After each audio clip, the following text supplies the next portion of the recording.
Hi అండి. నా blouse గురించి అడుగుతున్నారు కదా, వాళ్ళ కోసమే ఈ వీడియో అండి. చూడండి, ఈ విధంగా ఉంటుందండి. మనకి హ్యాండ్ అంతా ఫుల్గా మిర్రర్ అయితే వస్తుంది.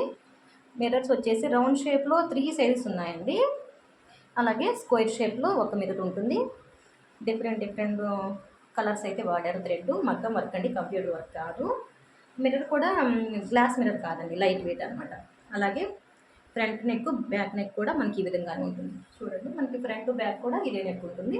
చాలా బాగుంటుందండి. క్లాత్ వచ్చేసి వెల్వెట్ అండి. నేను ఇది కుట్టించుకొని 10 ఇయర్స్ అయిందండి. అప్పుడు చాలా తక్కువే పడిందండి, ఇంత 1000లోనే అయిపోయింది. అంటే ఓన్లీ వర్క్ 1000లో అయింది. క్లాత్ వచ్చేసి ప్యూర్ వెల్వెట్ అండి. నాకు అప్పుడు 800 అలా పడింది. కానీ ఇది 1000 అంటేనే అమ్మో చాలా టైం పట్టింది. మాకు అసలు పడలేదండి. కానీ ఒప్పుకున్నాం కాబట్టి స్టిచ్ చేసాం. కానీ చాలా టైం పట్టిందన్నారండి. కొంచెం మిర్రర్ అంతా చిన్న మిర్రర్ కూడా ఉంది కదా, మగ్గం మీద బాగా టైం పట్టింది. దీని గురించి అంటే ఈ బ్లౌజ్ గురించి అడిగిన వాళ్ళందరూ హ్యాపీయే కదండి. Thanks for watching. బాయ్ అండి.